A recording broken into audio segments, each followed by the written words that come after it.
ചില തറവാട്ട് വിശേഷങ്ങൾ. ചെറുപ്പകാലത്ത് ഏറ്റവും ആകാംക്ഷയോടെ കാത്തിരിക്കുന്ന നാളുകളായിരുന്നു അമേരിക്കയിൽ നിന്നും ആൻറ്റി നാട്ടിൽ വരുന്നത്. 2 വർഷത്തിലൊരിക്കൽ 1 മാസത്തെ അവധിക്കായി ആൻറ്റി നാട്ടിലെത്തും. വരുമ്പോൾ കൊണ്ടുവരുന്ന പെട്ടികളുടെ എണ്ണമൊക്കെ ഞങ്ങൾ കുട്ടികൾ വളരെ കൃത്യമായി നോക്കി വയ്ക്കും. എല്ലാവർക്കും ഉള്ള ഡ്രസ്, ഓരോ വീടുകളിലേക്കും ആവശ്യമായ ബെഡ്ഷീറ്റ്, ടവൽ, സോപ്പ്, പാത്രം കഴുകുന്ന സ്പോഞ്ച്, നട്ട്സ്, ചോക്ലേറ്റ് തുടങ്ങി കുറേ സാധനങ്ങൾ ആൻറ്റി കൊണ്ടുവന്നിട്ടുണ്ടാകും. സാധാരണ വന്നതിന് ശേഷം 1-2 ദിവസം കഴിഞ്ഞാണ് പെട്ടി പൊട്ടിക്കൽ ചടങ്ങ് നടത്തുക. ഞങ്ങളുടെ തറവാട്ടിലാണ് എല്ലാ വർഷവും പെട്ടി പൊട്ടിക്കൽ അരങ്ങേറുക.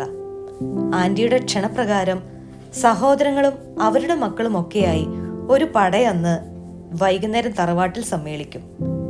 വൈകുന്നേരം കുരിശുവരെയും അത്താഴവും കഴിഞ്ഞതിന് ശേഷം എല്ലാവരും ഹാളിൽ സന്നിഹിതരാകും. തറയിൽ വിരിച്ചിട്ടിരിക്കുന്ന പായയിൽ ഞങ്ങൾ പിള്ളേര് സെറ്റ് മുൻപന്തിയിൽ തന്നെ സ്ഥാനം പിടിക്കും.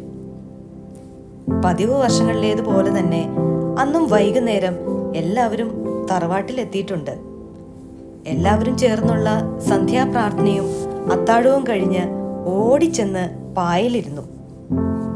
പതിവിന് വിപരീതമായി അന്ന് എൻ്റെ കണ്ണുകൾ ആദ്യം ചെന്ന് പതിച്ചത് ആൻറ്റിയുടെ കയ്യിൽ നിരനിരയായി തൂക്കിയിട്ടിരുന്ന കുറേ മാലകളിലാണ്. ചുവപ്പും പച്ചയും നീലയും അങ്ങനെ കളർഫുള്ളായ കുറേ വലിയ മാലകൾ. ഞാൻ മാറി മാറി നോക്കി. അതിൽ ഒരു സ്വർണ്ണ നിറമുള്ള മാല എന്നെ വല്ലാതെ ആകർഷിച്ചു. അതങ്ങനെ ബാക്കിയുള്ള മാലകളുടെ ഇടയിൽ കിടന്ന് തിളങ്ങുകയാണ്. എന്നാലും ആർക്കായിരിക്കും ആ മാല കിട്ടുക? അത്താഴം കഴിഞ്ഞ് ഞങ്ങൾ പിള്ളേരെല്ലാവരും റെഡിയാണ്. വലിയവർ ഓരോരുത്തരായി എത്തുന്നതേയുള്ളൂ. ഇടയ്ക്ക് ഞാൻ ആൻറ്റിയുടെ അടുത്ത് ചെന്ന് ചോദിച്ചു, എനിക്ക് ആ മാല തരുവോ? എന്നെ ഒന്ന് മൊത്തത്തിൽ നോക്കിയിട്ട് ആൻറ്റി പറഞ്ഞു, ഇത് വലിയവർക്കുള്ളതാണ്, പിള്ളേർക്കുള്ളതല്ല. ശരിയാണ്. അടുത്ത് ചെന്നപ്പോഴല്ലേ അതിന്റെ വലിപ്പം മനസ്സിലായത്. എന്നെ പോലെ 3ൽ പഠിക്കുന്ന ഒരു നരുന്തിന് ഇടാൻ പറ്റിയതല്ല ആ മാല.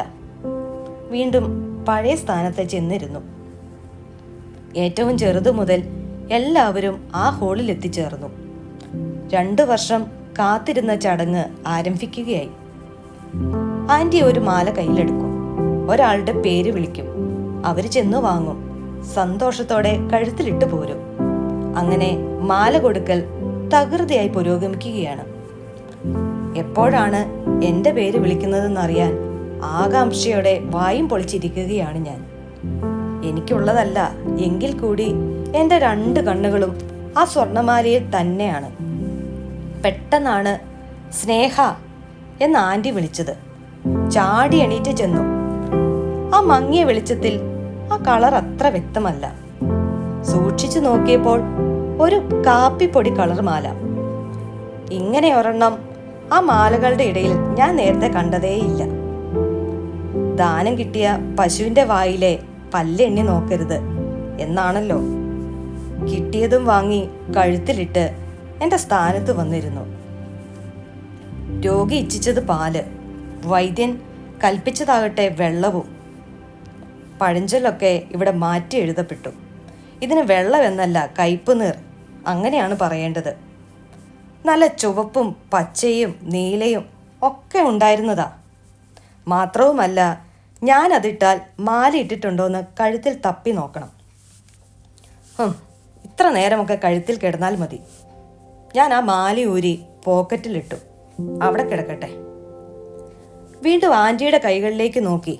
ഏതൊക്കെയോ കളറുകളും ആ സ്വർണമാലയും ആൻറ്റിയുടെ കൈകളിൽ ഭദ്ര. ആരെങ്കിലും കൊണ്ടുപോകട്ടെ, സ്വർണമൊന്നും അല്ലല്ലോ. കുറച്ച് കഴിയുമ്പോൾ കളറും മങ്ങുമായിരിക്കും. ഞങ്ങൾ പിള്ളേർക്ക് എല്ലാവർക്കും തന്നു കഴിഞ്ഞു. ബാക്കിയുള്ളത് ആർക്കായിരിക്കും? എന്നെ ഒന്നുകൂടെ പരിഗണിക്കുമോ ആവോ? അവസാനം ആ സ്വർണമാല ആൻറ്റി കയ്യിലെടുത്ത് പിടിച്ചു. പേര് വിളിക്കുന്നത് കൃത്യമായി കേൾക്കണം. കാത് 2 കോർപ്പിച്ചിരിക്കുകയാണ് ഞാൻ. ഈ മാല ഓമനയ്ക്കിരിക്കട്ടെ. ഓമന, അതായത് എൻ്റെ അമ്മയ്ക്ക്. ലാത്തിരി പൂത്തിരി മുന്തിരിച്ചപ്പോ കമ്പിത്തിരി മത്താപ്പൂ മനസ്സേ ആസ്വദിക്കൂ ആവോളം. ചാടി എണീറ്റ് ആ പാട്ട് പാടണം എന്ന് തോന്നി. എങ്കിലും ഏതോ ഒരു ശക്തി എന്നെ അവിടെ തന്നെ പിടിച്ചിരുത്തി. അങ്ങനെ അന്നത്തെ പെട്ടിപൊടിക്കൽ ചടങ്ങും മുൻവർഷങ്ങളിലേതുപോലെ വളരെ ഭംഗിയായിട്ട് പര്യവസാനിച്ചു.